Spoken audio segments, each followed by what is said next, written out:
next season.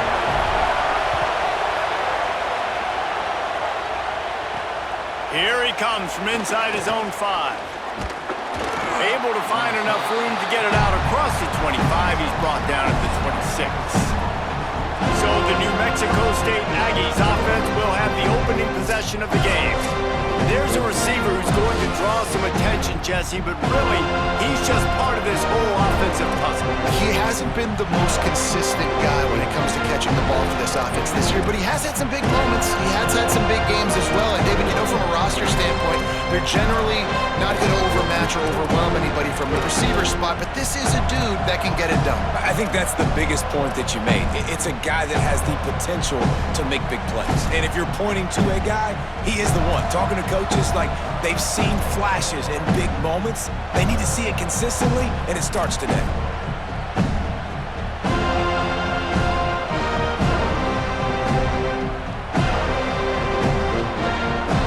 This place is roaring, and it's going to be so hard to operate under these conditions. Run inside. It's Stanley. It's runs like that that can really help your field position as they're up at the 35. Well, it's plays like that that'll help this offense stay in rhythm all game long. If you can have that kind of success on first down running the football, it just opens up your entire playbook moving forward.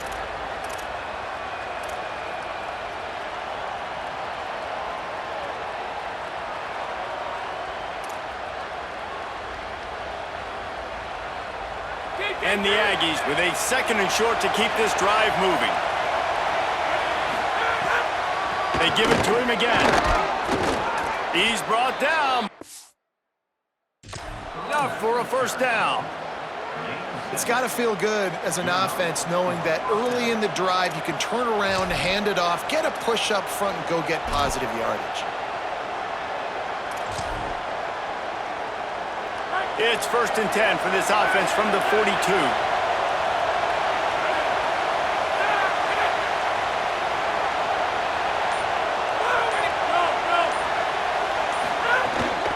On the ground with the counter.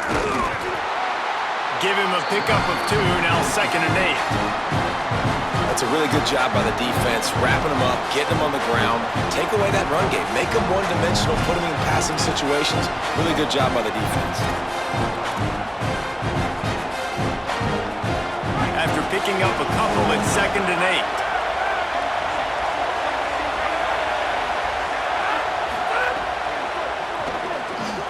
Got it in the middle, it's King. He gets it to the 31-yard line. A big play for this offense. New Mexico State lines up quickly. Who says in the RPO pass game you can't throw anything vertically downfield, right? Doesn't all have to be screens and throws at the line of scrimmage. There's a good example of a quarterback pushing the ball vertically downfield after the play fake to the running back. He was not fooled on that one. You know, a lot of times you want to buy space, and you throw this route really when it's off cover. But you can tell the cornerback was up, ready to come, pounce on that screen, and get the tackle for a loss. This crowd trying to make life miserable for this offense. Wants to throw. It's Webster. Swings it out to the flat. Great job on the containment and the tackling. They stop him for no gain. It's a really nice job by the cornerback playing with his eyes. He sees the running back release out of the backfield, sees him get the ball. And this guy's tough. You know, there are a lot of corners out there that would try to submarine these rig running backs, and then they get hurdled. Not this guy. Good job getting the tackle, getting him on the ground.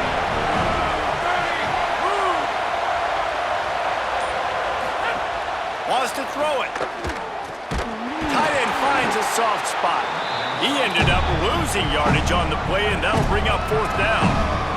And listen, that's not a surprise. Obviously, they want to throw the football on 3rd down and try to get a first down, but it got absolutely nowhere. Great job by the defense, rallying up and actually getting a tackle for a loss. And that ball will sail into the end zone for a touchback. The Seminoles offense gets to come out for its first possession of the game. The matchup we'll be watching in this one really takes you back. Big-time running back going right into the face of a tackling machine at linebacker, David. Yeah, and we're going to see this individual battle a lot, not just in pass coverage when they match up, but just meeting in holes. And who's going to win when they go head-to-head, that will be a big factor in who wins this football game. But, Jesse, one-on-one, this is going to be a show. This is going to be an incredible matchup that's going to go on until there's zeros up on the clock. Both of these guys have circled this game on the calendar because they knew who they were going to be facing. And two guys we know are going to play at the next level, but I think this is probably one of the better individual matchups we're going to see all season long. And winning first downs is a priority for a defense, and you can't get bludgeoned. You can't get physically beat at the point of attack. You know the percentages. It's usually pretty good on first down that they're going to run the football. So them getting that big chunk, getting in second and short, not a good job by this defense. They can really be aggressive after that last play at 2nd and 3. Tight end now in motion. He's got it again. Dragged down, but they'll move the sticks for a first down. Seminoles have always been known for explosive, flashy, big plays, but think of guys like Dalvin Cook and the toughness that he ran with. That's on display here. And then those guys that I think of, too, with work done, where you hand them the football and big plays can happen, and offenses have been built around that for years at Florida State, finding that guy to hand the ball to. To the air, it's Daniels. And that incomplete pass caused by the big hit on first down, 2nd down coming. Not many receivers like to get hit. They just don't, okay? They're prima donnas. That's what they are. That's who they are. Nice job by the defender. You could tell he was catching the football. He was going to put a hit on him to make sure he had to think about something later, and you could see the ball pop out and fall to the ground. Here we go. Ready? Blue 85. Blue 85. Go, go. Handoff to the single back. Fighting off the defender. They can rely on this guy to pick up solid yardage when they need it, and he's out to the 43. I like the poise by the quarterback on that play, too, because a lot of times as a quarterback, you see the blitz coming, and immediately you want to audible, you want to try to throw the ball, but he knew that he had a good run play called, and he knew he could leave it on. Heads-up play by the QB.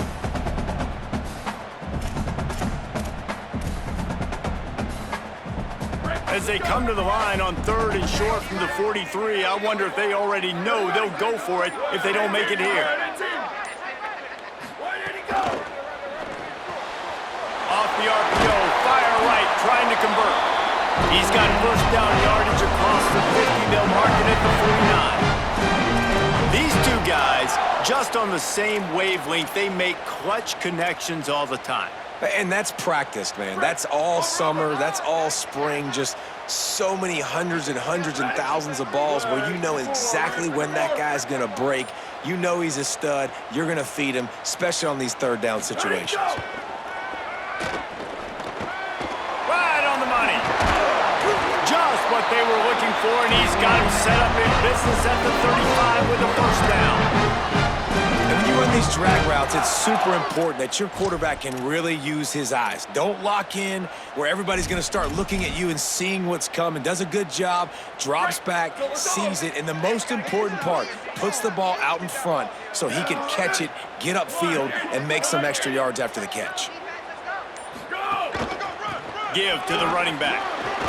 They get him stopped at the 30, but not before he gets 5 yards.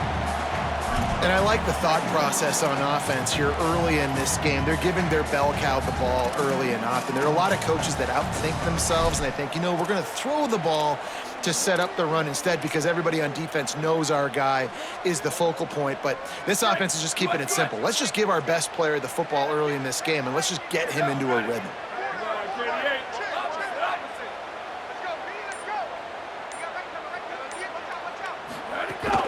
They'll go right back to him.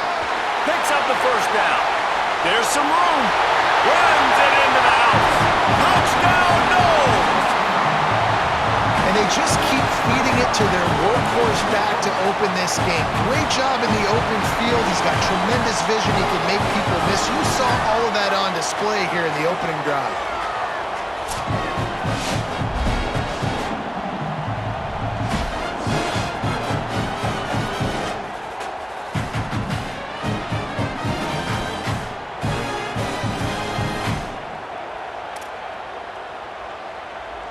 They get set for the point after as we have the first score of the game.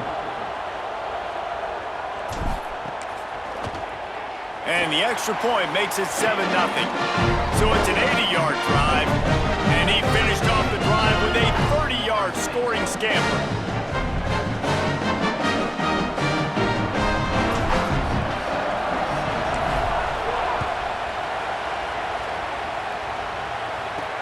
On the move from inside his 5. Really disciplined job by the coverage unit to get down there and make the stop at the 19. The Aggies offense will have another go at it. Finding themselves down 7-0, they'd love to get a drive going here.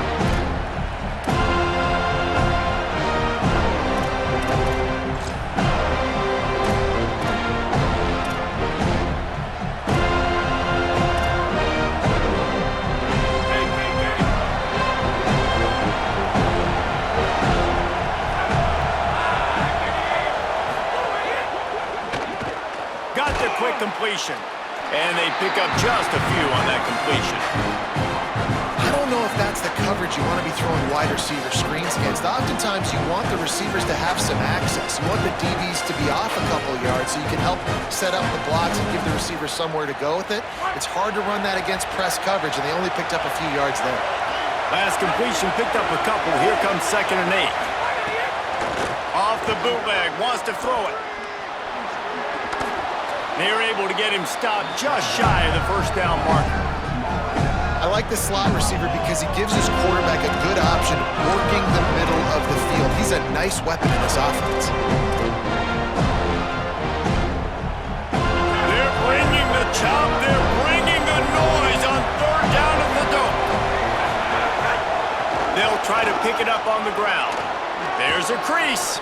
Good, solid pickup on that one, and they've got it out to the 40, and it's 1st down. In most offenses, man, it's about controlling the line of scrimmage, getting the run game going. And when you got a back that's averaging over 5 yards a touch, like, I'm not great at math, guys, but every 2 touches, I'm getting a 1st down. I'd say the offense will be in a really good position all game long. To the air, it's Webster. Rushes on him, and it's a sack. And nice answer by this defense. You give up a big play, you go take a big play. Sometimes you get down on yourselves and one play turns to 2. Nice job by this defense getting a sack, creating some momentum.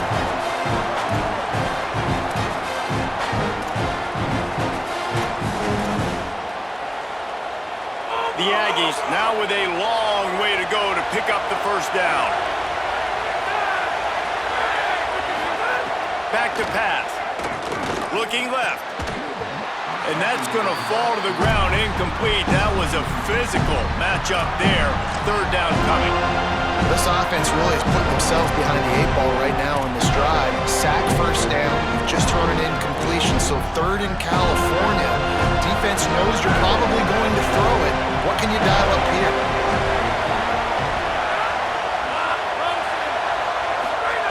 On 3rd and long, he'll need to loosen up that arm. Finds him out of the backfield. He couldn't find anywhere to go, and now it's 4th down. And that's just not the start they envisioned for this football game. First possession, you got a punt. Second possession now, 4th and short. I'm interested. Do they push the gas pedal and be aggressive because it has been a slow start and they haven't gotten things going, and do they try to force it here? Oh, he got loose. He only needs a sliver of daylight. Wide open, and it's a foot race. Touchdown Seminoles! Stealing a score on special teams. Hey, kick it to him at your own will, man, because that dude has a jetpack. He can absolutely fly. You see why they got him back deep, man. Catch it, let people kind of get an angle on him, and he just goes soof and takes off, erases angles. His speed back there as a punt returner, man, is it dangerous. Lining up for the PAT. And the extra point pushes the lead to 14. Both teams wanted to run the football. Let's take a look at